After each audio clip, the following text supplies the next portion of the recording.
Welcome back to Ask a Nutritionist, our weekly mini episode of Dishing Up Nutrition. I'm Amy Crum, a registered dietitian with Nutritional Weight and Wellness. And today we're tackling the question, am I lactose intolerant or is something else going on? If you've ever wondered if your GI issues are related to dairy, that glass of milk you've had or the meal with a lot of cheese on it, then this episode is for you. Lactose intolerance is very common, and the good news is it's usually manageable once you know what's going on. We'll walk through what lactose intolerance actually is, how to distinguish between lactose intolerance and dairy sensitivity, and what you can do about it if you have an intolerance or a sensitivity. First, let's start with the basics. Lactose intolerance is your digestive tract's inability to properly digest lactose. Lactose is the natural sugar found in milk and dairy products. To digest lactose, your body needs an enzyme called lactase, which is produced in the small intestine. Lactase breaks lactose down into two smaller sugars, glucose and galactose, so your body can use them for energy. If you don't produce enough of the enzyme lactase, lactose doesn't get digested properly, and that's where the trouble begins. So how do you actually know if you're lactose intolerant? The biggest clue is how your body responds after eating dairy.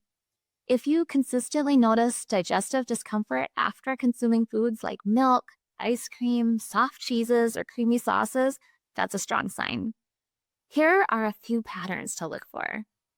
If your symptoms show up 30 minutes to 2 hours after eating dairy, and then the symptoms improve when you avoid dairy, but then the symptoms return when you reintroduce dairy, lactose might be an issue for you. This sounds simple, but it's the clearest indicator. Some of the most common symptoms of lactose intolerance to look for are bloating, gas, diarrhea, stomach cramps, nausea, and loud rumbling or gurgling sounds in your stomach. The severity can vary a lot here. One clue could be the dose. Some people can tolerate small amounts of dairy better than large amounts. A sprinkle of cheese on chili might be fine for some, but a large glass of milk might cause a lot more symptoms. Some people react to even tiny amounts of dairy. And here's an important distinction. These symptoms of lactose intolerance are digestive only. That distinction will matter when we talk about dairy allergies and sensitivities in a minute.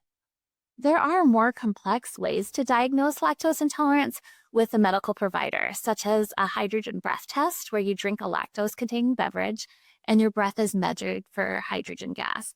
In this test, high levels suggest lactose isn't being digested properly.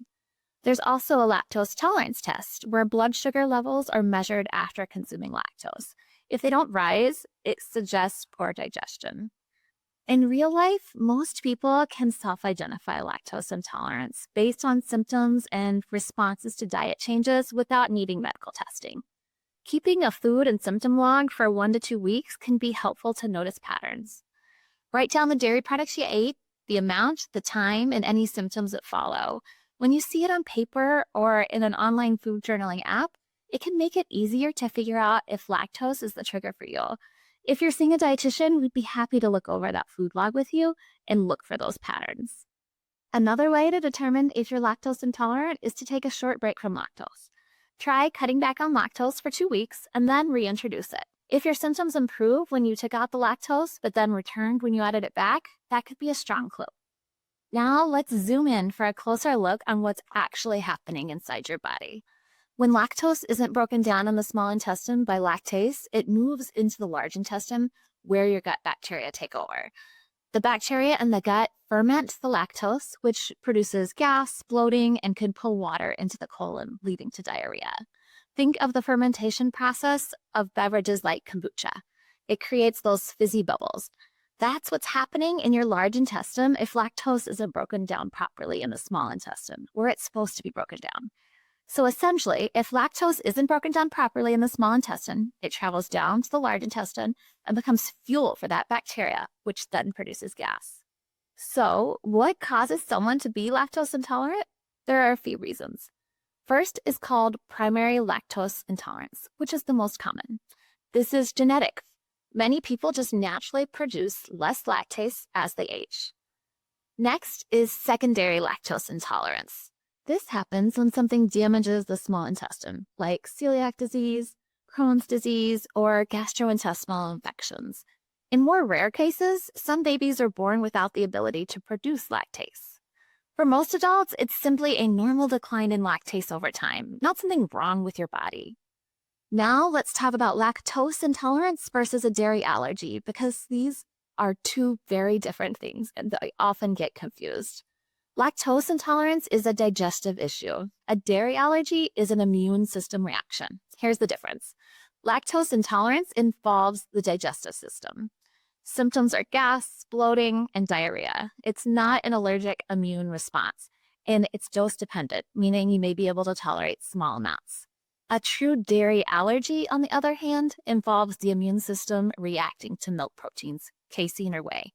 Symptoms can include hives, swelling, wheezing, vomiting, or in severe cases, anaphylaxis, which can be life-threatening. A true dairy allergy requires strict avoidance, and you have to be really careful. So if symptoms go beyond digestion, think skin, breathing, or systematic reactions, that's not lactose intolerance. If you're having symptoms that are frequent and severe, like blood in the stool, unexplained weight loss, vomiting, or fever, you definitely want to talk to your healthcare provider because digestive symptoms can come from many other causes, and it's better not to assume lactose is the only issue. And now there is an in-between dairy sensitivity. It's not necessarily lactose intolerance, but your body doesn't react well to eating dairy products, more so from the proteins, casein, and whey. Many people experience dairy sensitivity without it being a true allergy. Common symptoms of dairy sensitivity are fatigue, brain fog, headaches, skin issues like acne and eczema, joint pain, and sinus congestion. These appear even up to a day or two after eating dairy, whereas lactose intolerance would happen within a few minutes to a couple hours after eating dairy.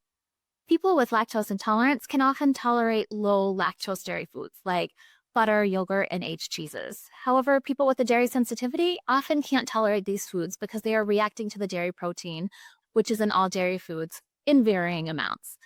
And lactase digestive aids won't help in the case of a dairy sensitivity.